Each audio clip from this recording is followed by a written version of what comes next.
Hey everyone, welcome to your favorite podcast, Men Growing Beards, where we watch men grow beards. You're going to be on this episode for a while because it takes me a long time, and we're starting like 2 days for me. Enjoy. But today we have some special content that's not normally on Men Growing Beards, where we're going to talk about just whatnot. So we are going to do whiskey, and we have some web components in your malarkey whatnot. So well, that's anyway, true. This, why don't you just this do is the a segment. intro? This is a segment we're gonna call Monthly Malarkey because I have this feeling that people just don't give a shit about tech sometimes, and it's just gonna be us talking about what's going on in our lives and the world and whatever, and having some whiskey. Well, we just lost our one listener. Good idea, Robbie. We'll see. Okay, well, while we're still at the beginning, if people want to drop off because there's no tech, let us know that, and we'll never do this again, and that will be just fine. And that'll be that. Yeah. So, anyway, so this is Whiskey Web and whatnot, but you're only getting a few parts of that. Sorry. Yes. And I thought since we're just going to be shooting the shit, we would have the Derringer whiskey today with this ridiculous gun cork thing. Yeah, So it comes in a special collector's box, because those are a thing, and gives you a second cork. Yeah, because the main cork, it's like actually a nicely shaped, like crystal-like bottle, and it has this like normal corky thing on there. I don't know. I think like you're probably paying for the bottle itself. This is like $100 I'm upset or so. that this little gun thing won't let you like cock it and pull the trigger. That would be fun. It's a cork, and it's just All right, so let's at least make that continually official. So this is the H Derringer Bourbon whiskey. It is 92 proof. It's not age stated, but it has to be a 4-year minimum. I did read somewhere on the internet that it used to be 6-year age stated, but it does come out of Indiana, so it's NGP sourced. The mash bill is 75% corn, 21% rye, with a remaining 4% for your barley malt. Yeah, we'll see. We'll see if it's just kitschy or if it's actually not bullshit. Yeah, we'll see. I'm going to put my gun back in the top here. The gun has like what looks like a real cork, and the other one is like plastic. Yeah. So exactly, the gun does have a real cork. I can tell you because my exactly. I'm glad this is a video episode and that we do video from now on. But the thing is that when I was playing with the gun cork, because I played ahead of time, it broke off. It was like kind of dry and broke off. So I was like, the whole thing is garbage. The hell with this. But hopefully I am pleasantly surprised with the whiskey. Well, it has a sticker on it that says Jim Murray's Whiskey Bible 2022. So, and it scored an 88 according to Jim. I don't know, Jim. Is that good? I don't know. I would think. I don't know. It's like the wine scores too. Yeah, doesn't. Ooh, I smelled it, and I'm thinking 88 is not good. Yeah. Ooh. On a scale of what, to like 380? I don't know. Yeah, not it's musty, since right? the last time we rated one a 2 have I smelled this smell. Well, luckily you overpaid for some kitschy. Is this even like real? Like, all right, I'm scared to try it, but I'm gonna do it. Okay. But let me give you some scent notes first. Yeah, scent notes. I get musty. It smells like, musty, like a big pile of moss. Like exactly. Like yeah, mildewy moss. Yeah, like if you're digging in the dirt and the moss outside, like that smell. The taste is better, actually. Yeah. It's better than the smell. It's more palatable, but it's not fantastic, though. Actually, I think it's kind of weak tasting. Yeah. Given, like, you get a little bit of that. I would have expected a lot more sweetness and maybe a tinge of that. Like, if you took some mossy grass and mixed a sprinkle of sugar on it. It's like all the bad flavors of Scotch and bourbon into one thing, but like tiny amounts of it. Right. So it's not like the worst Scotch ever where I'm like, oh my God, I can't drink it. But it's like, it has those notes that make me not love it. That's fair. So, I mean, it's growing on me a little bit. I don't think it's as bad as the one that was a 2. But if anyone happens to be listening to just this episode, we'll tell you the scale. It's 0 to 8 tentacles. It's very scientific. And I'm going to give this one a 3.5. I think it needs to be less than a 4. It definitely needs to be less than a 4. And here's the thing, is I know it's over $100 bottle. And at that price, to be like so underwhelmed, like literally, well, again, I think I discussed it in a recent episode. It's sort of like, I know I can go spend $25 to $30 and get myself a Maker's Mark or a Beflow Trace and be like, this is fine. People will sip it. Most people will like it. It's not going to blow your socks off, but it's not going to disappoint you. And it's very approachable financially, right? Because you're drinking this stuff. This isn't a trophy. This is a weird whiskey trophy that they threw, like, to increase their margins. They threw whatever was on sale at MGP. They were like, yes, what's that mash? But let's put it in here. That's what I feel like. And so I think I'm the almost only apt to thing give it they a 2. put thought in to was the gun itself, because it's pretty heavy, it's pretty intricate. The cork part of the gun is obviously less quality, but like the gun itself is nice. And then I'm giving it the a whiskey 2. is, all right. I'm going 2. I'm so underwhelmed. The smell is bad. Maybe it'll open up. I do have some water here. I can add a couple of drops and I'll give it a chance in those ways. But I don't like the aroma. I'm underwhelmed in the flavor. It does nothing to me for the finish for the most part. It almost has like remnants of the metallic bits of a flat soda. You know, like maybe if you have a soda that you left overnight and then you're just like, you wake up in the morning and you're just like, I don't know, I'm just thirsty. And you take a little sip and you immediately regret it. And then there's this metallic, like aluminum flavor that just kind of lingers. It does have that. Yeah. And that is how I feel about it. And so the bottle looks cool, I guess. I'm almost talking myself down even further. Every time I think about it a little more, and I'm like, why does it deserve a 2? You know? Like, okay, it's not like... I've had worse things. Like, it doesn't come out of a plastic bottle, so it's not a 0. I'll probably finish this, and then I'll take the bottle and make some cocktails out of it to cover it up and not waste it, and or just give it away. And mine will be gifted, for sure. Right. So I'm at a 1 or a 2. I'm really talking myself around this one. I don't know. I'll just give them a 2. I'll stick with the 2. That's the best you can do. Yeah, I might come down. Because now that you mention it, we didn't have 0 before as a number. Everything was at least a 1. So if our scale has shifted since our last 2, then maybe this is a 2.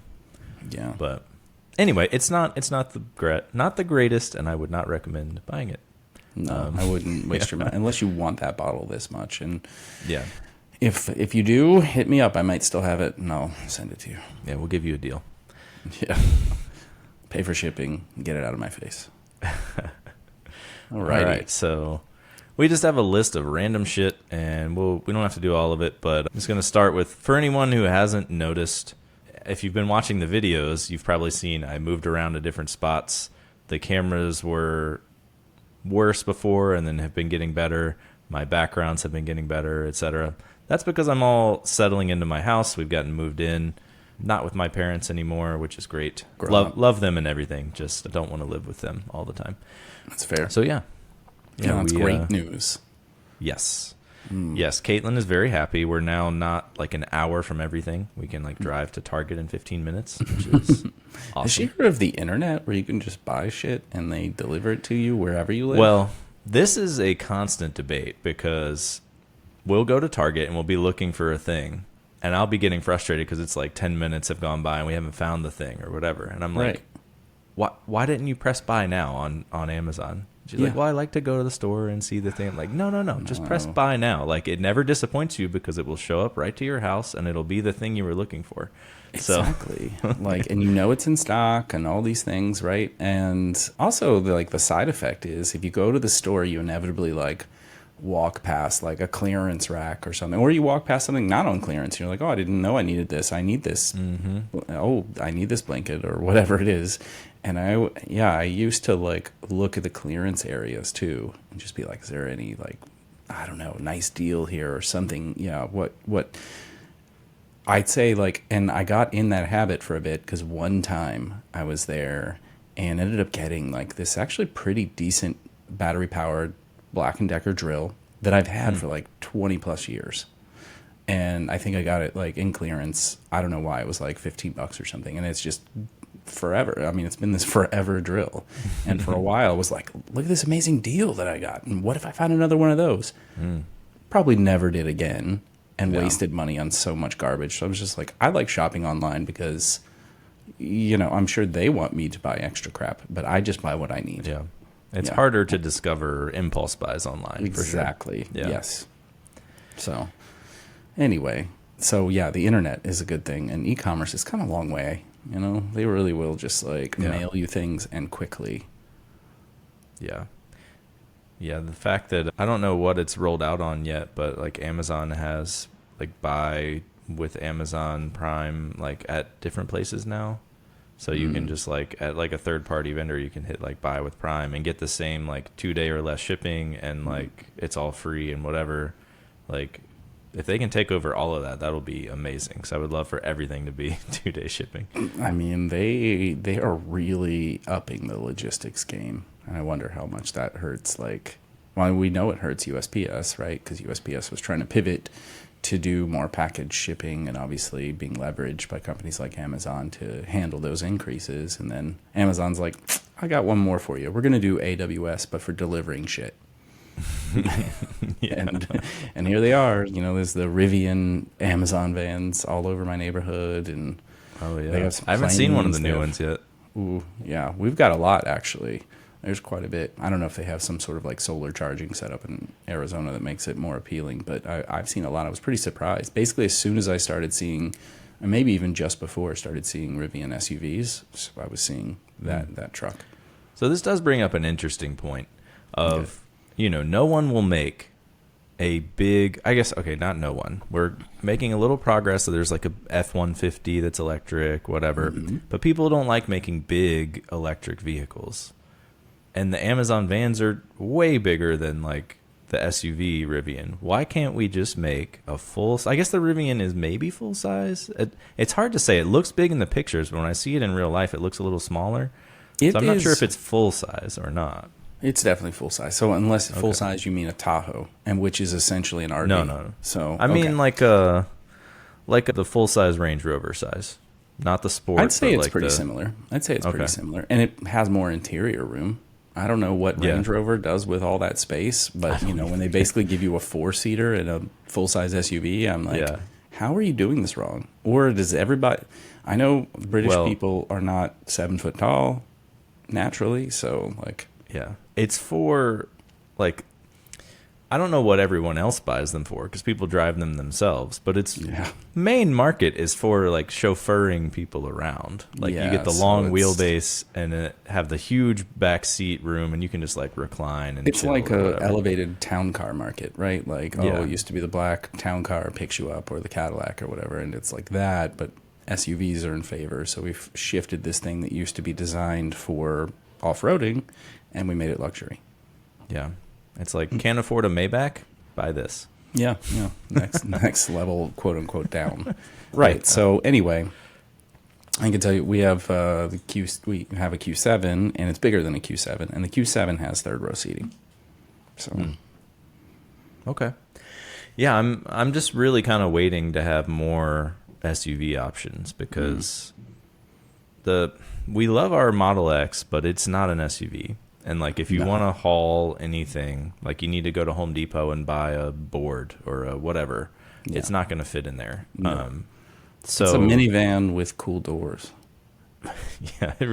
Smaller than a minivan, because a minivan can actually haul stuff too, but I refuse to ever get a minivan. Yeah, I'm with you. I'm never getting a minivan. I don't care about the practicality aspect. If I was in a position where I need van, like it's definitely going to be a van. I'm either going to get like some 70s retro van and then mod it up, or one of those like cool Sprinter vans where you can kind of have Mercedes a living room back Sprinter there or something. That's which obviously the entry into that market is different. So which is probably why I'll just refuse it for life. But if I had to, I'd go one of those two directions. Like there's no way I'm getting some Honda minivan, and I hear they're great and good for you that it makes you happy. I don't care. I mean, I don't care what I other used to people drive buy. a Honda Odyssey. Right. I don't care what other people buy. It doesn't affect me or offend me. If you ask me what I want to drive, it ain't that. Yeah.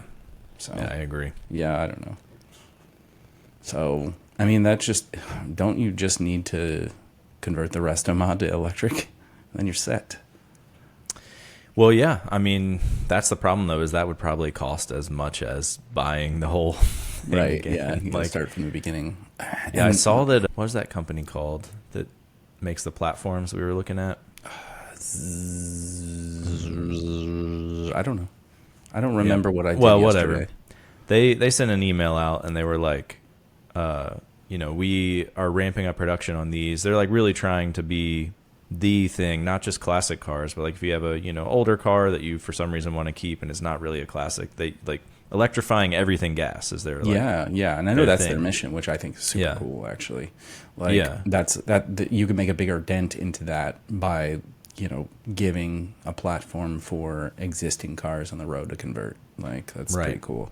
But their platform, I think, is like it's over $100,000. I feel like so.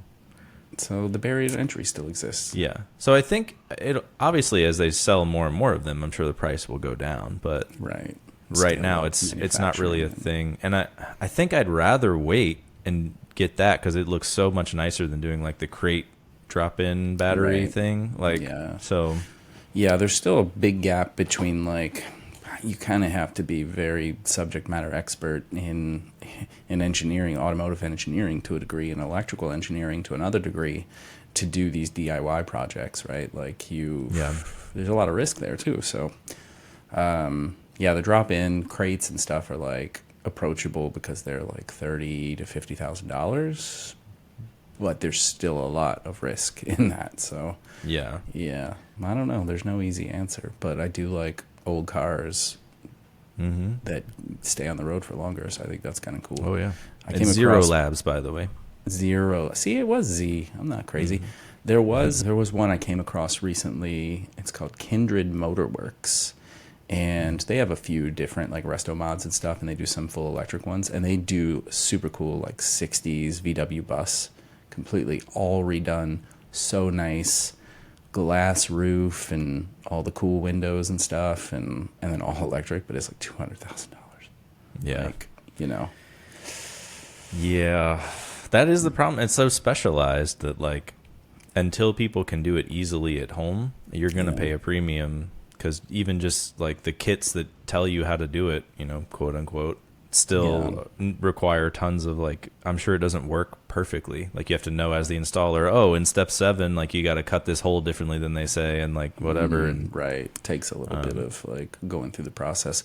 I just Yeah. don't know who, like all these companies are starting, but like who is buying? Like who is buying?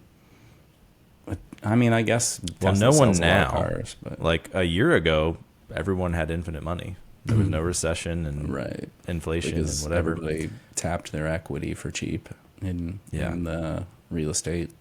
It's a dangerous game to buy cars, diminishing returns on that. Let me take my low interest home equity and buy a car. Well, if you're gonna buy some kind of car, though, a classic car is a better investment than a newer car Because it's unique. they will go away. Like more of them get crushed every year, and then Yeah. theoretically the value will always go up. Not like exponentially, like it maybe had for a while, but Yeah, the last few You know. years, the rise in classic cars, like the price doubled on a lot. And Yeah. It was just like, yeah. You want anything that says Porsche on it, $70,000. yeah. I did feel that was weird. Like, not all of them, but there are many 911s that like the median entry level price is like $70,000. It like didn't matter if you wanted to get a 2007 911 997 or if you wanted to get an 83 SC. It felt like they all cost $70,000. Yeah, it was like it was that's- crazy. Yeah, it's kind of still like that because the Porsche market is just they're bulls. Yeah. So I do want to regress back to something related to moving into our new house. Did I tell you the Stanley Steamer story? The catastrophe? No, I was going to ask about Yeah. cat ass. What about the cat ass? Right. So, yeah, so I'm intending to write a blog post about it because I feel like people need to know. But so this is what happened. We buy the house. We're moving in. So we're here like a few days before move in, getting things cleaned up and whatever. We're like, it's probably a good idea to steam the carpets. So we're, thinking, do we rent a rug doctor? Do we hire Stanley Steamer? You would think Stanley Steamer would do a better job than we would do with a rug doctor, but I don't know if that's true. So Stanley Steamer comes and like they steam okay, but as soon as they get here, they're like, we're gonna do the steaming, whatever. They make sure all the rooms are accounted for. Probably charge us a little more. So like, oh, you didn't count this hallway or whatever. So we're already paying a little more than I thought. And then they're like, do you want to add like this deodorizer and protectant, which are two different things, two different charges per room. It's like $50 per each of them per room. Okay. And so I'm like, well, no, fuck that. Like, if you does it smell now? I mean, well, yeah, I was like, if you are supposed to be good at steaming carpets, why do I need another thing to like make it smell better? Because like, if you're good at cleaning, it should be clean. What are you talking about? And they're like, okay, fine. We won't charge you for that stuff. We'll just steam it. So they start steaming the basement and they're like, yeah, are you sure you don't want the deodorizer stuff? And I'm like, no, I told you no. Then they like go and ask Caitlin. They're like, hey, do you want this deodorant? And I was like, these fucking guys, like, stop trying to upsell us because I don't want the deodorizer. But then, but then they finished the basement and they're like, hey, I know you said you don't want the deodorizer. I hear you, but go smell the basement. So I smelled the basement. There was like secret cat pee under the floor, and cat pee only gets more angry and smelly if you steam it. Like you cannot get it out. So I think it was all in like the pad and then came to the surface when they steamed it. And so I was like, oh shit, this smells bad. Like, yes, give me the deodorizer, whatever it costs, put it down. So they do all that. I think it was like an extra $250 because it was cheaper like than new new rooms. Carpet if they guarantee that they get it out. That's the problem though, is it still smelled awful when they left. And like did not get any better a day later. So we went and bought all of our own aftermarket cleaners, and the cleaners didn't help. We got like the only thing that worked was like the little shake on granule things. So they like absorb the smell, and like anything wet just makes it angrier. You need to keep it dry, and like so doing that a few times and vacuuming got it like manageable, and it's just been slowly going away since then. But fuck Stanley Steamer, fuck their customer service for not having a way to like contact them and be like, look, I gave you an extra $250 and it smells like shit. I want that $250 back. There's no way to contact them. Yeah, so if they had made it to where I could get my money back, I would be less angry because like they did steam the carpets, but the deodorizer upcharge thing, no one ever pay for that. It doesn't work. And also, like, if you think there's any possibility of cat pee, don't steam at all. And like they should tell you that too. Like if they steam a little and it starts to be evident there was cat pee, they should stop. Yeah, but they're not going to stop because they want that money. Yeah, so I was not happy with them, and that's my story. I would think leaving with a very unsatisfactory result. I mean, where do you think that's going to go? Like, of course you're going to say, thumbs down. I don't want this. And like what is the tiny language? There's got to be some sort of contractual cover your ass there where it's like if you have cat urine, we have no promises of eliminating these smells and stains and blah blah blah blah. I mean, cat urine is destructive. It is. I mean, it can result in just having to tear not only the carpet out but the baseboards and whatever you have for flooring. I don't know for that house structurally or whatever. How old that stuff would be, but like you could replace flooring and everything else on top of that because it just soaks down and whatever else. It sounds like in the basement it's probably where like previous owners just like this is where we put the litter box, and it just I think there was a litter box. I can't pinpoint where it smells the worst, so we could never like, because everything online says like, oh, we'll get like really good cleaners and clean just that area where it is, but I'm like, well, I don't know where it is. It smells everywhere. So we couldn't do that. But yeah, I think they like the guy's mom was living in the basement, and she was pretty old and had a cat, so like probably not can't just clean that well, and probably wasn't keeping up with the litter box, so there's probably like peeing in the floor because they didn't want to get in all the poop or whatever. So Well, we Yeah, had it was rentals in a DC, problem. and some of them were old, so we had hardwood floors and stuff, and we had 2 cats, and we tortured them a couple of different times by like trying automated litter box things. We wanted to hide, you're in smaller spaces, you're in an apartment in the city and all that, and so you're like, how can I hide this litter box? Well, okay, now we've hidden it, but it still kind of smells. So then, how do we like mitigate that more? And yeah, we tried a couple of things that really freaked them out, and resulted in them pissing and shitting everywhere. And poop is a little easier to clean up from things. Pee can actually like soak into things. So I had to get some pretty advanced. I remember, it would be like, we were at work and it's probably like 4 hours on this hardwood floor, but it is like soaking in and looks like it could be staining a hardwood floor. So I had to like buy special chemicals and sprays to like get that out, soak it up and stuff. So I learned a little about how damaging their urine can be. Yeah. Yeah, it's apparently like, especially like it's the worst of the urines. Like Yeah. I don't understand Yeah. exactly Of why. animals. There's like some kind of special bacteria in there that is like very destructive and smelly. Part of their and, defense mechanism. And then the whole thing where they like spray too is kind of urine. And, Yeah. I mean, ours were neutered, I guess it is for males. Yeah. Yeah. Yep. Spay and neutered. I don't know. Remember, kids, spay and neuter your pets. Remember Bob Barker would do that at the end. Oh yeah. Yeah. Drew yeah. Carey still does it. I Does guess he? just out of Yeah, respect. I don't know. No Bob, no Price is Right for me, but Ooh, Drew's I love Price is Right, man.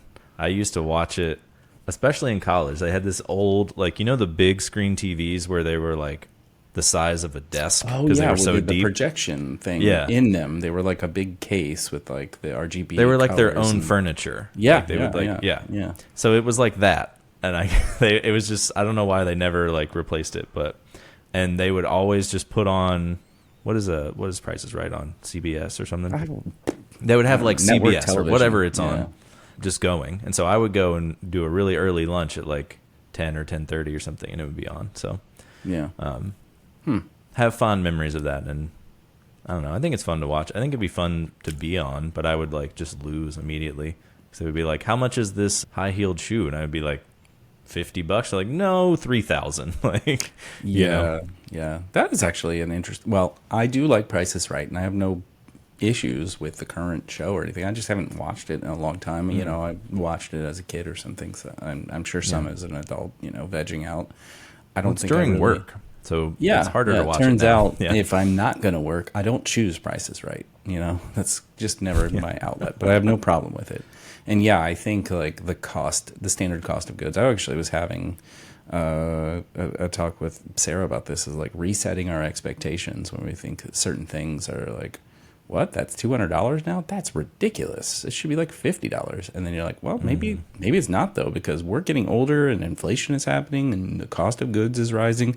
Whether we agree with it or not is something else altogether. But like, I do feel like, okay, I worked a long time to build a career and increase salary and earning potential and all these things, and for a little while felt like, all right, I'm doing all right. And then I don't know, the last couple of years I feel like I've regressed quite a bit because the cost of things is outpacing the work that I put in over the last decade even.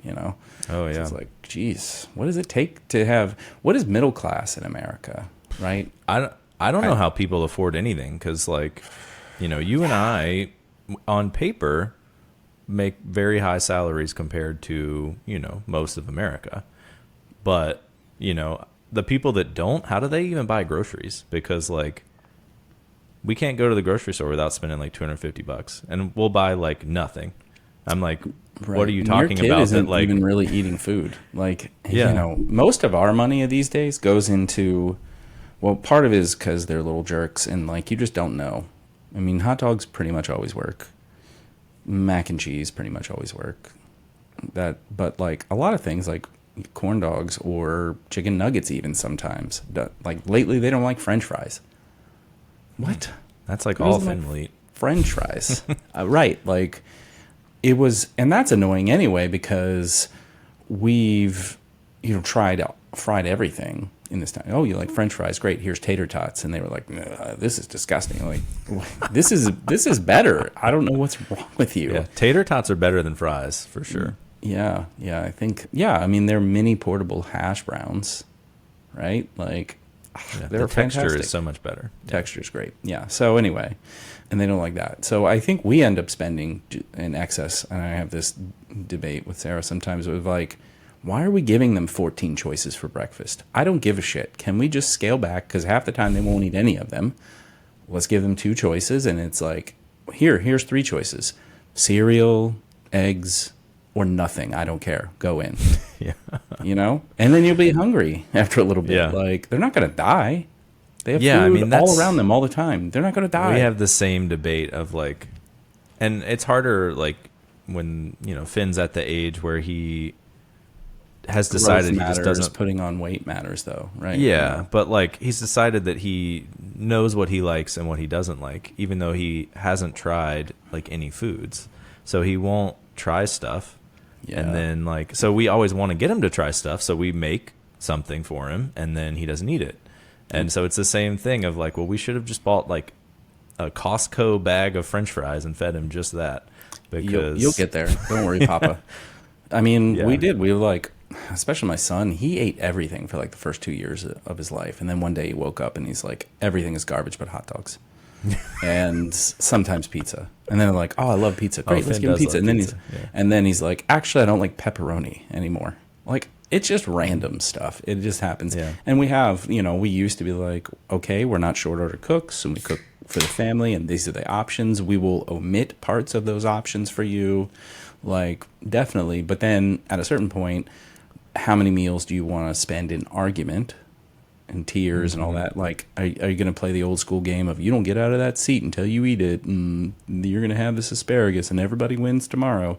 It doesn't. They have the same fight. And then eventually you're just like, all right, I'll microwave some mac and cheese for you. Like, because that's just going to make this all more pleasant for all of us.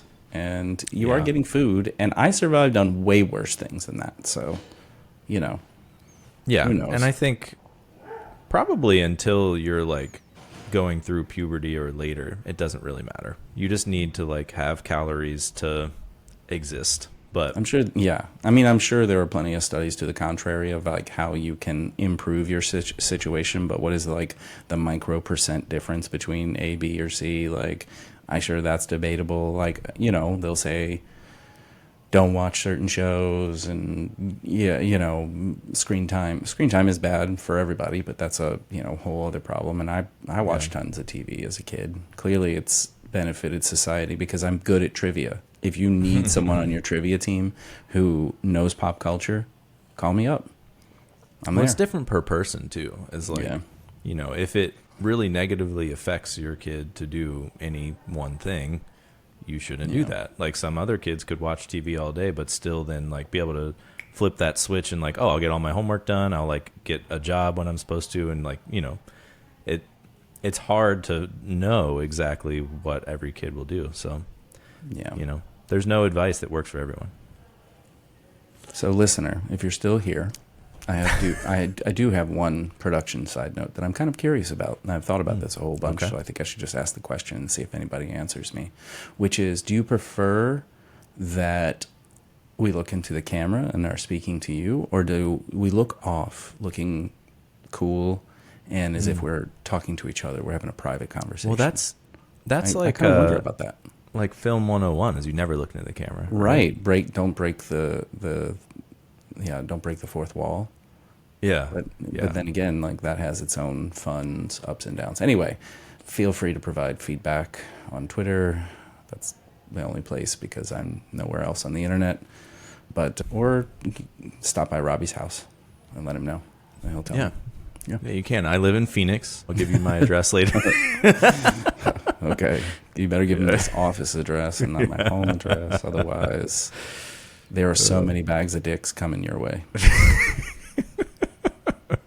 I don't know if anybody's seen this, but I have done this a few times, and I'm very proud of myself for it. There's a website called, like, it's bagadicks.com, and you literally can mail someone, like, gummy or chocolate penises in a bag. And I've done it. It's amazing.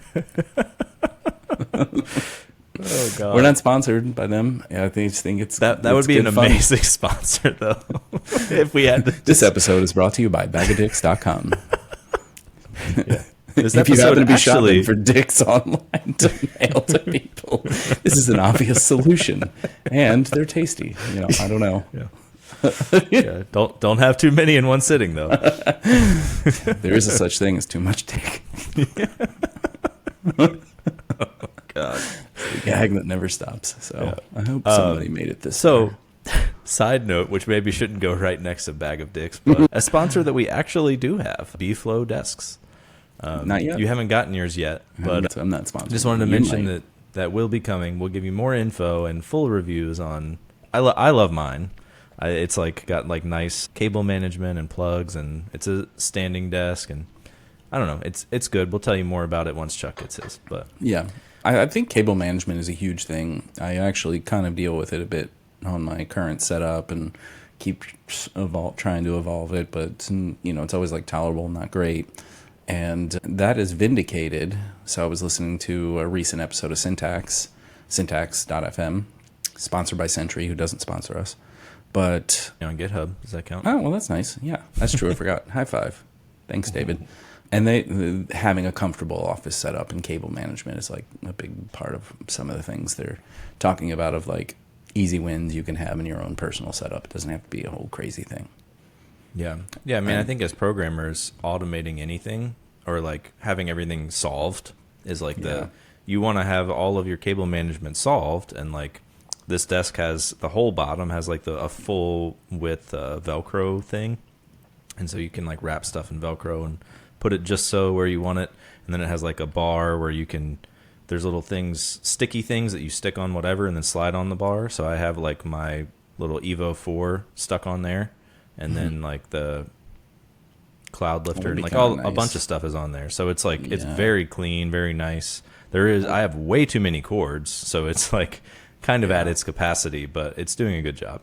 I think I need some sort of hub or something. Like I have like a bunch of different dongles with like 3 or 4 different inputs into them, so I can turn this USB-C port into 4 normal USB-A ports, and but I need some more C's, so now I've got another one that also has some additional C's and all this kind of crap off of it. I think it's like half. And it gets complicated when because you have to maintain the Thunderbolt chain to get to your screen, or your monitor won't work.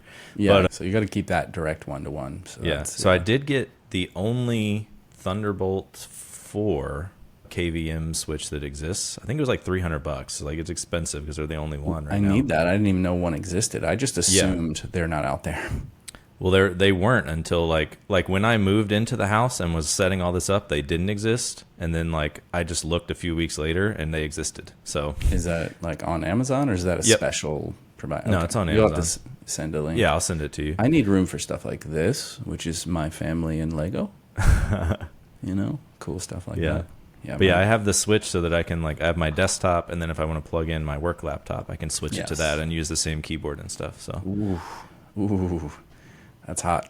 Yeah, I'm gonna need that. I've been wanting that forever, and since I started working at Amazon, which was in January, we're in almost the end of October now. I have just laid on the couch to work because I'm lazy and didn't have I was like, oh, I'll eventually, once we move and get settled in, I'll set up all this plug-in stuff. And now I've got it, so no excuses. Well, I refuse to say that name because they don't pay or sponsor me in any way, and I'd just be pimping myself, yo. Well, you can get a affiliate link for stuff. Yeah, I saw that a long time ago. I don't know. I mean, I guess you have to have something to drive that traffic from for it to be useful. I remember way back in the day, Tim Ferriss would do that, and he was an early person, I think, that he either would say these are affiliate links or he'd offer both affiliate and non or something like that. I don't remember. Most people say they are. I don't know if it's just to avoid backlash or if you're supposed to mention, maybe you're legally supposed to say it's a. I don't know. I never implemented. I remember being my website doesn't say, but they are affiliate links. Yeah, they're all affiliate links. Yeah. So, are you able to get affiliate revenue through clicks like that and work for them? Is there any conflict of interest there? Are you breaking rules? Honestly, I'm not sure. But luckily, I'm not a popular media personality because I haven't gotten any clicks. So. Right. So or maybe there were a few clicks, but I think you have to get a really high number. I mean, really high is relative, but for me, it's high, like hundreds of clicks a month for them to not turn your account off. Right. So like, I think I'm just going to get mine turned off, and then I'll reapply in like 6 months. Maybe I'll be more popular then after that conf, you know? Oh, right. Yeah. We'll talk about that a smidge. I know it is borderline technology with which you wanted to avoid, but we can touch on it. Sponsored by that conference. Yeah. Have you been to this conference? Well, you haven't been to that conference. THAT, and it's not an acronym that I'm aware of. It's just yelling, that conference. Yeah, we are going to be doing, we're not really sure the full extent. We'll be doing at least one live episode on the main stage. Other than that, we may be emceeing some stuff and like doing other in a random room somewhere type of episodes, but we'll definitely be there. We're going to record as many episodes as we can. So, you know, check out the live one on the real stage as it's happening, and then check out the other ones wherever later, I guess. Wherever you prefer to ingest your podcasts. Yeah. Not Which YouTube belly, is really pushing to be the number one thing now. Not for us, but for podcasting as an industry. Yeah, I have heard more and more people are interested in like visual podcast. Like they can just put on a podcast playlist or whatever and take that in from YouTube, which is interesting because people were doing that for quite some time, creating like playlists for music videos, right? I was kind of, Yeah. I mean, whether you're watching the video or not, like they're making it basically so you could have playlists, like you said, you know, on YouTube. Now they've just basically got a little tag where you say your playlist is a podcast, but then starting next year, they're going to take those playlists marked podcast and make them an RSS feed. So it will be like you can ship it straight from there to all podcast hosts, and like you don't have to host elsewhere. You just upload your videos to YouTube. That's your hosting, and like it'll just get shipped everywhere. So they're making a big play to like, and I think a lot of people will do it because they're already publishing to YouTube. So they're like, well, why don't I just stop publishing elsewhere and I'll do this one step? So I think that thought, I guess, could be interesting. Meanwhile, Spotify won't let you publish video unless you use one of their platforms. So. Right. So, well, you know, it's a different business model. I am kind of like hesitant to lean into one entity too hard, you know. So like Google just owns so much of my life. Amazon owns so much of my life.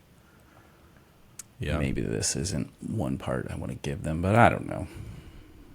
Maybe it's not that serious. Who knows? I mean, we've been switching around a lot, and I don't mind continuing to switch. It makes sure that we've got everything set up to be, you know, agile and able to move to whatever at a moment's notice, and that's helpful. If we'll leave your ass. Yeah. So, I do want to find out. No, you went to France. You told me a little bit about it, but I guess precursor to that, how did the workout diet challenge thing go? Went awesome until I went to France. So wait, but they have nothing but vegetables and no cheese or not fat at all. there. That's not the butter is the best because it's full fat. They use 85% milk fat. That's like one of the big reasons why French. I mean, I had this sandwich once that was literally like a baguette, a smear of butter, and some ham, and it was fantastic. So simple, was so good. So I had a lot of rich foods. So I would say that wasn't necessarily great. I did do a lot of walking. Like I think on the average was somewhere around 10 to 15,000 steps a day easily. And then there were higher and lower days, but like the average was around there. So obviously that's kind of a good thing. Oh yeah, it was wonderful. Folks were really kind. We didn't really spend any time in Paris. It was mostly like get in and out of there. And then we went south to Lyon and Avignon. Avignon was really cool because there was like a few decades. There was like 4 successive popes that were primarily based in, they were French. They tried to kind of like, there was this like pull back and forth between, you know, Rome and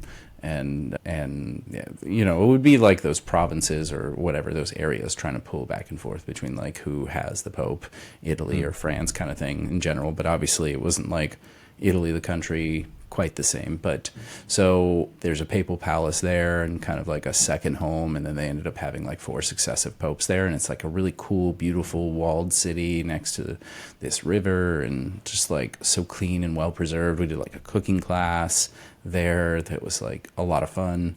Saw some medieval towns, made our way down to Nice, and then like did like a day trip to Morocco and some towns in between and everything else. It was like really beautiful, really beautiful. People were friendly. People are like very passionate about their regions too, and so that's kind of fun.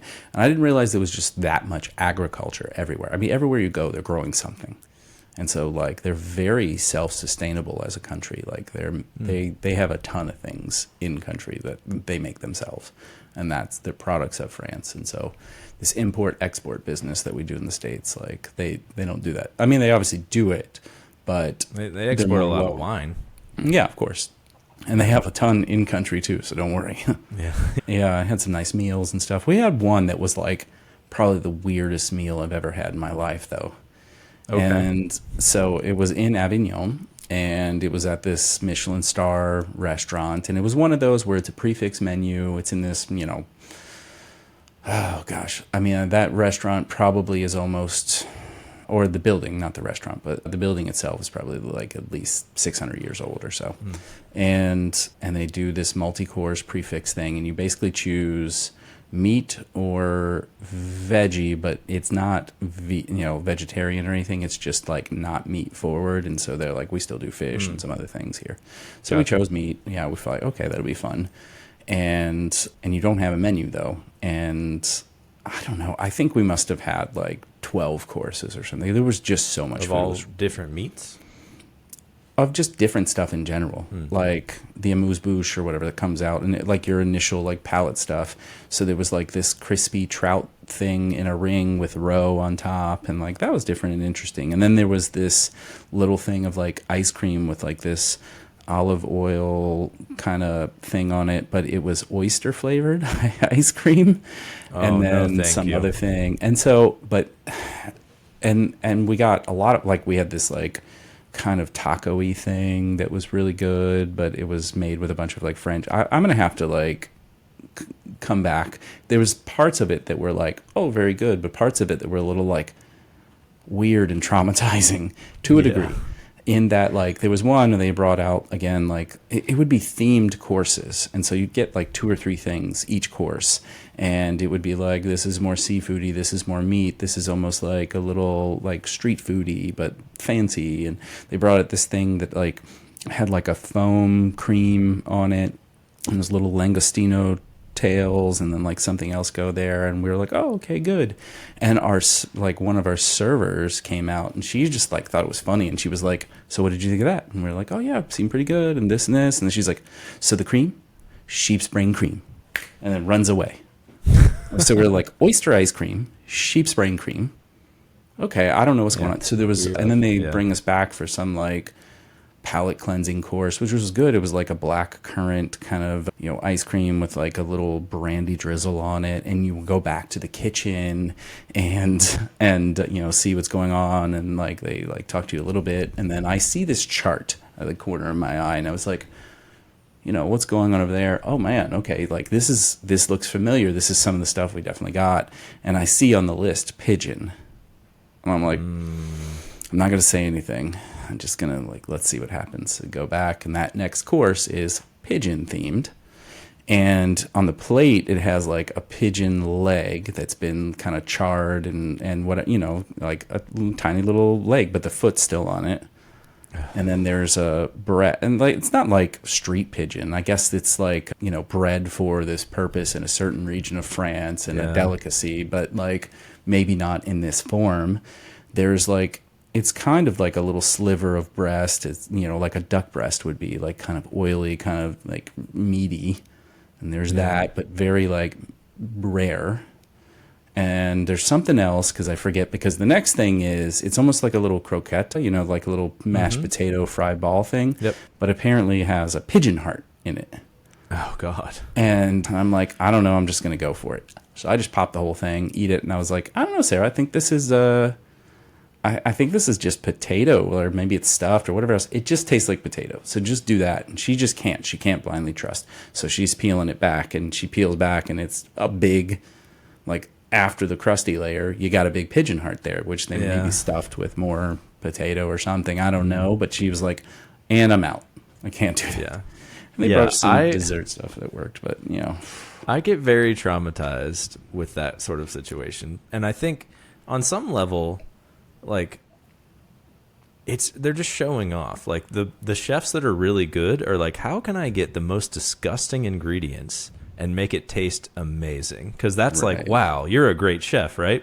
Yeah. And on some level, that's cool. Like, give me a thing that's a little weird, like not as weird as a pigeon heart and a croquette, but like, things that I normally wouldn't try and make it taste good to me. That's kind of cool. But like, don't make it like so visceral and like, I don't know. It's just a little strange. And I think it well was fine. Like the oyster ice cream. I just finished it, even though I thought it tasted weird.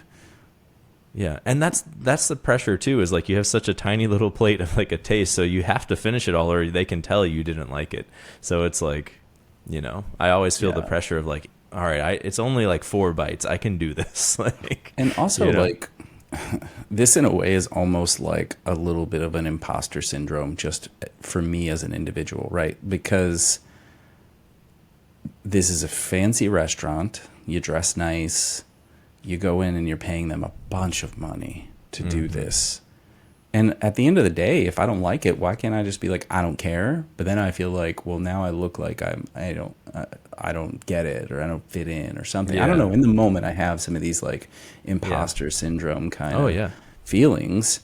And so I just do the best I can. And I'm usually someone that says like, I pretty much will eat I've eaten inside parts before. I'm not like completely opposed to that, but some of it just tasted weird, and some of it just looked a little too close to home, too close to the real thing. I was just a little like, that's why I don't like bugs. That's why I don't want to eat bugs, because they just like roast them and then put a bug in front of you. They don't put a cow in front of me. Are you kidding me? Yeah, the texture and the presentation matter. Like, there are a lot of things where the flavor is probably fine, but like if you can tell what it is still, it weirds you out. Like, yeah.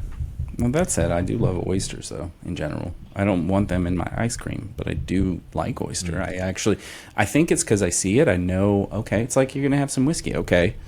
You salivate a little bit. A little burn and stuff is coming. Like, I'm not surprised by this. I'm not eating, I don't know. I'm not eating like a jelly bean and then all of a sudden getting whiskey flavor, like burning my throat. Like, I know this is what's coming for me. Oh, here's an oyster.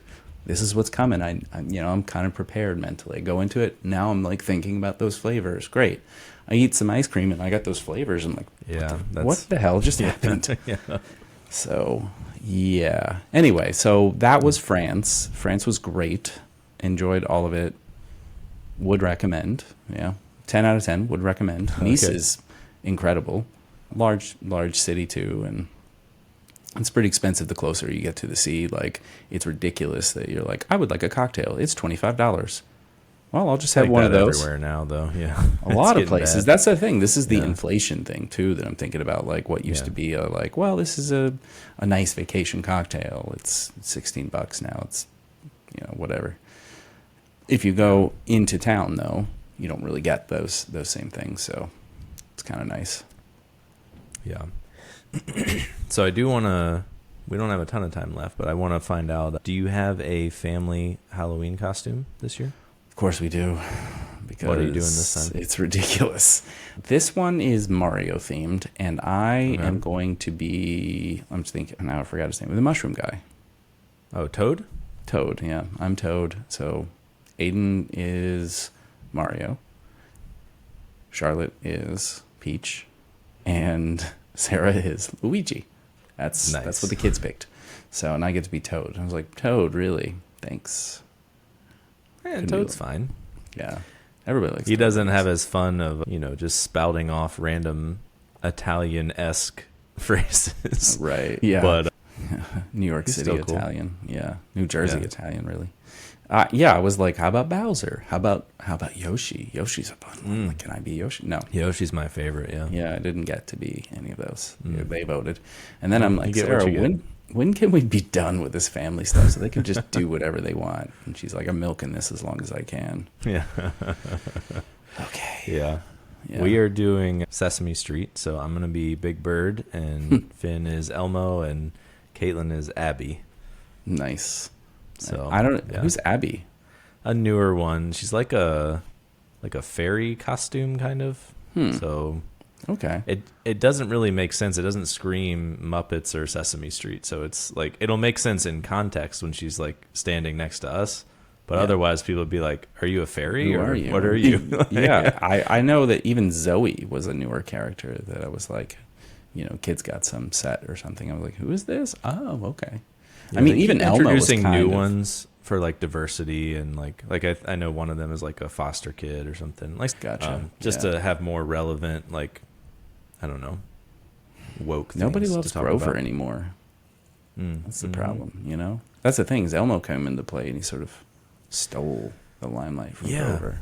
Yeah, I was wondering about that because like Elmo wasn't an original, right? No, he's not. Then like when exactly did he become popular? Was it the whole like when Tickle Me Elmo came out and like people had a big fuss over that? Super popular. So he was kind of like a baby monster. That was like the thing. It was like you got Grover, and then Elmo came on. It's like it's me, Elmo. And I'm a baby, and I'm figuring things out. So he was not an original, and I don't know. I mean, I feel like he came into play like he was more like my brother's time frame. So it would have been like 7 to 10 years later. And you're like, oh, okay, I'm familiar. Ha, it's funny. And I think I used to do the voice some as a kid to be funny.